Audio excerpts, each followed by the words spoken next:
Welcome back to Weather on the Go, all your weather coverage on this Thursday, October 17th, 2024. Hope everybody's having a great week out there so far. And if you are new to the channel, make sure to subscribe to the channel down below, like the video by giving it a thumbs up, and also, of course, leave any comments, questions, and concerns below. In this forecast, we're going to be talking about unseasonably cool temperatures for this time of year being replaced by unseasonably warm temperatures for this time of year. Also going to be looking at the tropics as we have a couple of areas of interest over the next 5 to 7 days and everything in between. So welcome back, everyone. Let's look at your temperature anomaly here this morning, and we can see the temperatures are well below normal for this time of year, all the way down to South Florida, the Gulf Coast, and coastal Texas here. And those are areas that are 30 to 35 degrees below the norm for what would be mid-October standards. And then across the northern plains back up here into Canada, especially for Alberta, Saskatchewan, and Manitoba, up into the Northwest Territories region,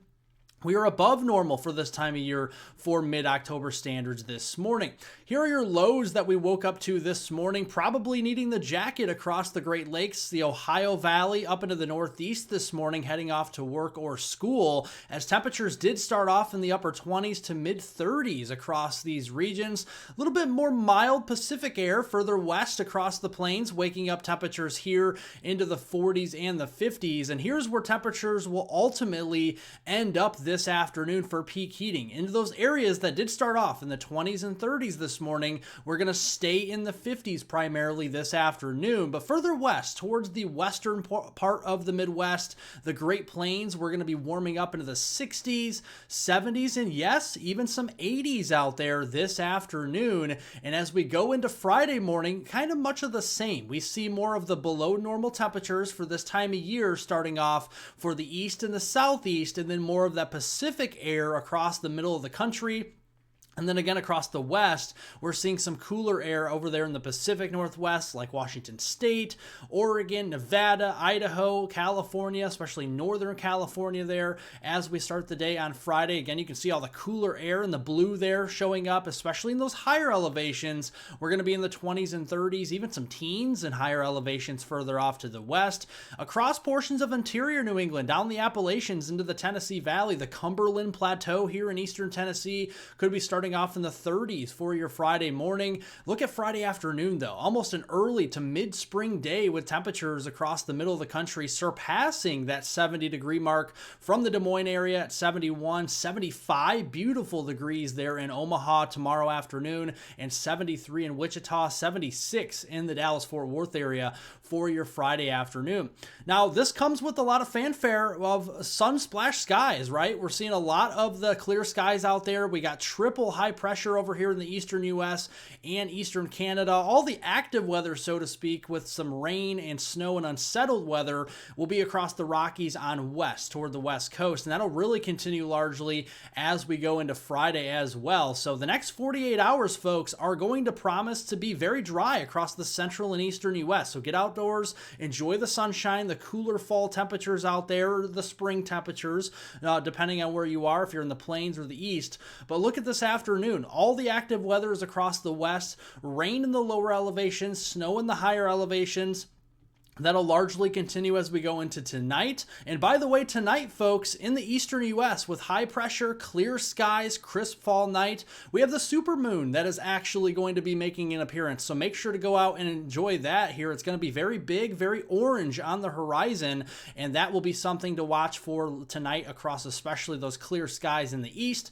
Then going into Friday, we have the snow really piling up from the higher elevations of Wyoming back towards Salt Lake City there and towards the central Utah region, western Colorado, and you can see the moisture is going to be piling up out west as well, really for the central Rockies, and some of those areas could, yes, be seeing over a foot of snow in those higher elevations, right outside the Salt Lake City area, right outside just to the west of Cheyenne, Wyoming, west of Denver in those higher elevations, and then very heavy snows up here into western Canada, right across southern Yukon, western portions of British Columbia, down toward the Vancouver region. Yeah, we could be seeing feet of snow in these areas just through your Saturday, October 19th timeframe.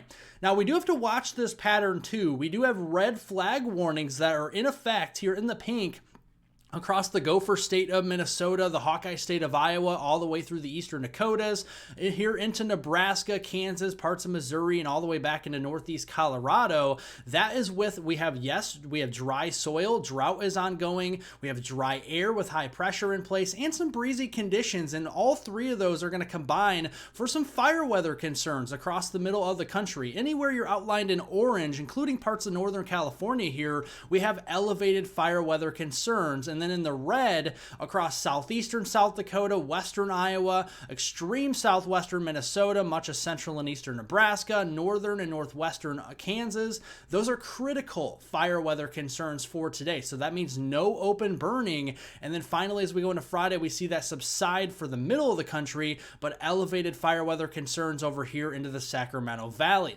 Going into the weekend, we're going to be seeing a high pressure ridge kind of building across the Great Lakes, and this is going to be ushering in unseasonable warmth for the third weekend of October, and a cutoff low pressure system down here near Phoenix and into the Flagstaff area of Arizona, and that's going to be bringing cooler temperatures down there into Arizona. I know it's been very hot down in Arizona recently over the past several weeks. This will be a nice reprieve to finally see some below normal temperatures for a change, whereas areas in the upper Midwest, southern Canada, the Great Lakes, and the Northeast will be seeing above normal temperatures for the third weekend of October. So let's peek into those temperatures. Yeah, look at those areas, the mountainous areas here of northeastern Arizona, northwestern New Mexico. We'll be hard pressed to get out of the 40s for Saturday afternoon, mid 70s all the way up into Iowa, into eastern Nebraska, northern Illinois in the upper 60s, closing in on the 70-degree mark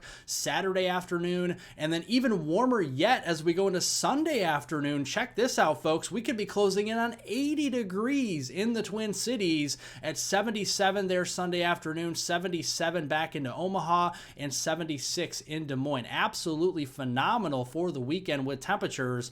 Now, we are keeping an eye here on the cutoff low pressure system. The main jet stream is up here in central and southern Canada, and this low pressure system kind of going to be spinning here on this map. The brighter the color shows more of the spin in the atmosphere, and you can see this low pressure system's cut off from the main jet stream, right? The jet stream's further north in Canada. So it's going to be meandering down here. Eventually, it's going to try to move east this weekend, but it's going to be running into a wall of dry air. We have the high pressure over here in the eastern U.S., so this is really going to take a hard hit with the dry air. So as we go into Saturday, very strong double-barreled area of high pressure. We got one over here in southeast Missouri, another one over in Maryland with high pressure, and it's going to run into that block of dry air, and you can see that really doesn't go anywhere as we go into Saturday or Sunday this weekend. So the rainfall amounts will be piling up for parts of the eastern Four Corners region of Colorado, of New Mexico, even parts of the Texas Panhandle, the Oklahoma Panhandle, and maybe as far east as western Kansas as we go into the weekend. And some of those mountainous areas in the Rockies will be seeing some beneficial snows for the ski resorts out there. 20-25 inches, that's 2 feet of snow as we go into the weekend out there in southwest Colorado. Going into next week here, the next work week, Monday, October 21st through Friday, October 25th, more Pacific air will be moving across North America, especially for the lower 48 here, just zonal flow from west to east, and we're not going to see much to it. It's just going to be that mild Pacific air coming off of the Pacific Ocean, very warm water temperatures over there. That's going to translate across the landmass of the United States and southern Canada and creating above normal temperatures going into the last week or so of October.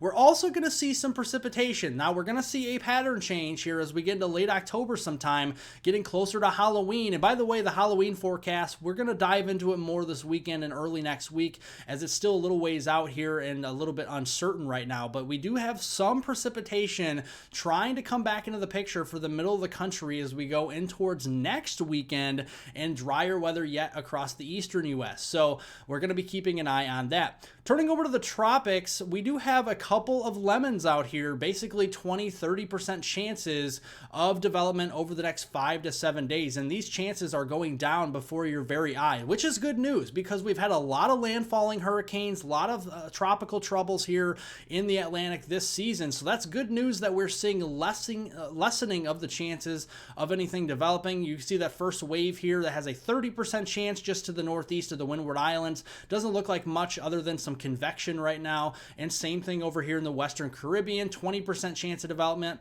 Some higher thunderstorm tops there, but other than that, really not seeing much at all. This is an area that is thermodynamically favored for development. We have warm ocean temperatures here where both of these systems are, especially the one that's over here in the Western Caribbean. So if they do get going, they could get named very quickly because they have some sustainment with that water temperature being so warm. Not really sold on that though.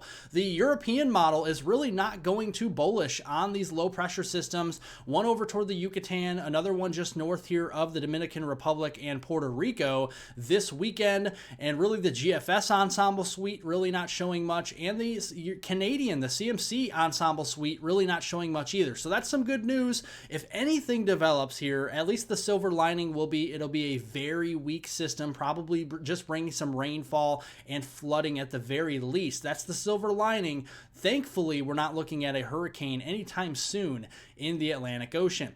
We do have to continue to watch, though, the hurricane season as we go into early November as well, because the Western Caribbean, the Central Caribbean will be an area of interest as we go in that first week of November after Halloween, and we have to keep an eye on that here as those tropical waves cross from the main development region, the MDR here, crossing into the Caribbean and west toward the Yucatan or towards Central America. And we'll keep you updated right here on this channel. Thank you all for watching. Make sure to subscribe to the channel down below for the latest weather information right at your fingertips. Whether it's a video, a live stream, a monthly weather outlook, a seasonal weather outlook, you have it covered right here on this channel. Subscribe to the channel, turn on that bell notification so you have notifications for videos and live streams in the future. Make sure to press the like button, it's the thumbs up down below. Leave any comments, questions, and concerns below, and of course we'll get to those after the video. And I hope everyone has a wonderful rest of their Thursday out there.